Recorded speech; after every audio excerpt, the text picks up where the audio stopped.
नमस्कार दोस्तों, अयोध्या दर्पण में आपका स्वागत है।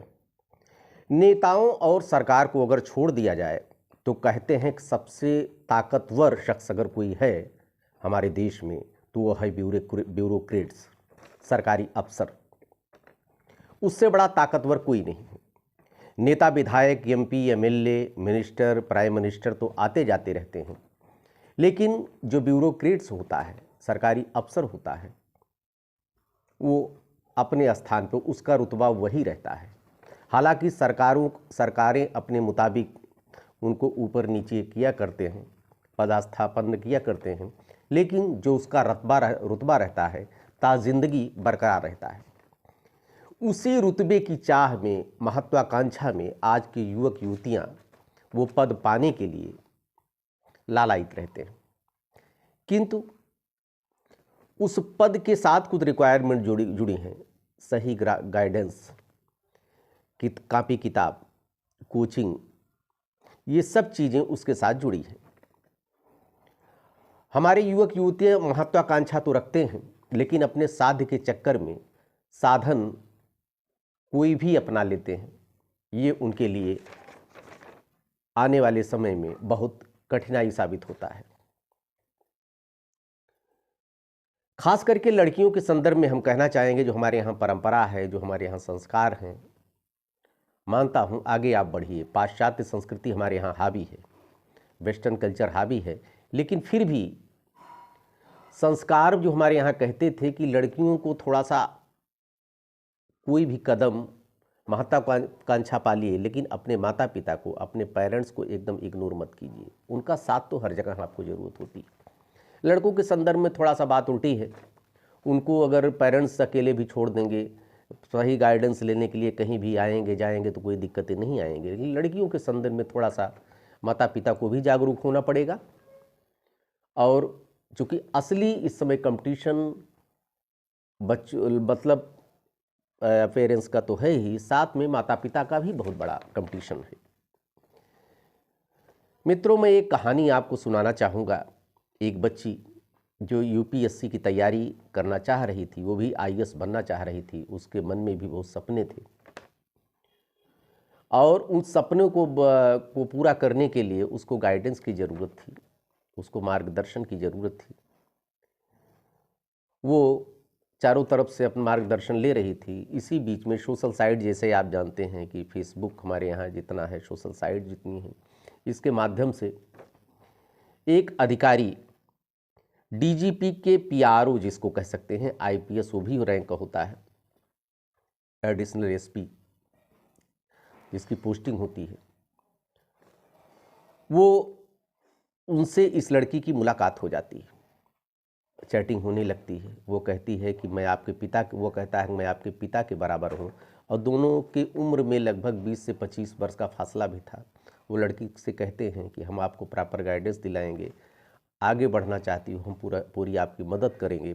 उसने पूरी संवेदना दिखाई, और जब उसने कह दिया कि मैं तुम्हारे पिता के बराबर हूँ, तो लड़की को थोड़ा विश्वास पड़ गया। ये है बात 2019 की। 2019 में दोनों की सोशल साइट के माध्यम से मुलाकात होती है। बात आगे बढ़ती है। वो पीआरओ महोदय उस लड़की से 2019 में कहते हैं कि चलो कुंभ में, चूँकि इलाहाबाद जो है हब है एजुकेशन का, कुंभ लग रहा है, आइए वहीं पे मुलाकात करते हैं और आपको हम कुछ एक्सपर्ट से मिलवाते हैं।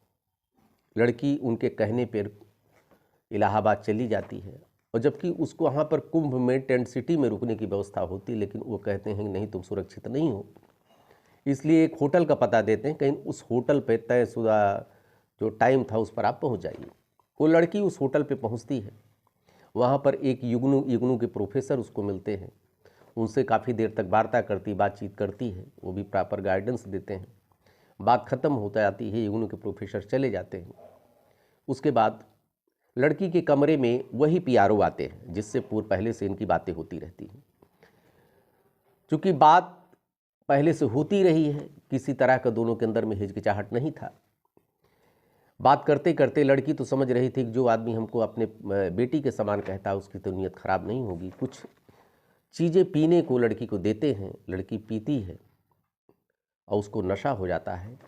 नशे की हालत में उस लड़की के साथ वो गलत काम करता है, बच्ची के साथ दुष्कर्म करता है। बच्ची होश में आती है जब, तो कुछ फोटोग्राफ्स उसने ले लिए थे अधिकारी ने, और उसने कहा कि अगर कहीं कुछ कहोगी तो हम आपका ये फोटोग्राफ्स सोशल मीडिया पे ले आएंगे, आपकी बहुत बेइज्जती होगी। वो लड़की डर जाती है और ये सिलसिला जारी रहता है। वो पुलिस अधिकारी उस लड़की को अलग अलग होटलों में बुलाता है, उसके साथ संबंध बनाता है, और ये सिलसिला 2022 तक चलता रहता है। 2022 तक चलता है। उसके बाद बच्ची प्रेग्नेंट हो जाती है। वो जब प्रेग्नेंट हो जाती है तो 2023 में जब वो प्रेग्नेंट होती है तो वो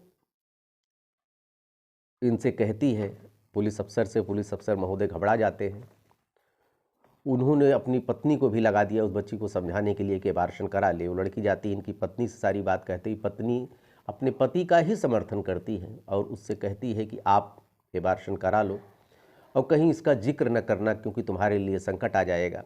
अच्छे अच्छे गिफ्ट इसको दिए गए, पहले से भी देता रहा ये अधिकारी। बच्ची भी प्रलोभन भी आ गई और महंगे महंगे गिफ्ट दिया, और उसके पिता को भी धमकियां मिलने लगी कि अगर कहीं तुमने जबान खोला तो तुम्हारे साथ बहुत बुरा होगा, चूंकि मैं बहुत बड़ा अधिकारी हूं, आपको पता है। लड़की का कुछ मित्रों के सहयोग से अधिकारी अबॉर्शन करवा देता है। लड़की को बड़ा सदमा लगता है और वो तय कर लेती है कि इसका हम खुलासा करके रहेंगे।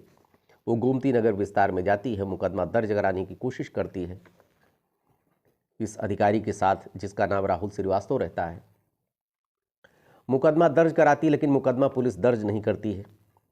जितने गवर्नमेंट के पोर्टल है, मुख्यमंत्री का पोर्टल 1090, सब पे शिकायत दर्ज करती है, कहाँ से कहाँ नहीं जाती है, लेकिन इसको कोई सुना नहीं जाता है। तो थक हार करके ये लड़की ट्विटर हैंडल पर पोस्ट करती है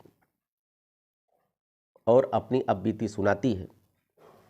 ट्विटर से सोशल मीडिया में बात आने पर धड़कन मच जाता है। पूर्व डीजीपी विजय कुमार के पास तक बात पहुंचती है तो इस बात को बहुत गंभीरता से लेते हैं और उस अधिकारी के खिलाफ, जो कि वर्तमान में एटीएस एडिशनल एसपी है, उसके खिलाफ जांच बैठाई जाती है।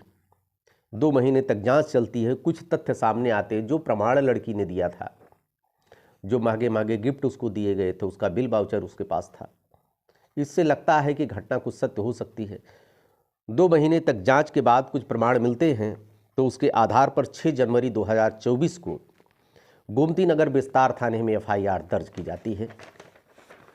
एफआईआर जो दर्ज होती है 444/444/224 आईपीसी की धारा 376, 506, 313 में दर्ज होती है।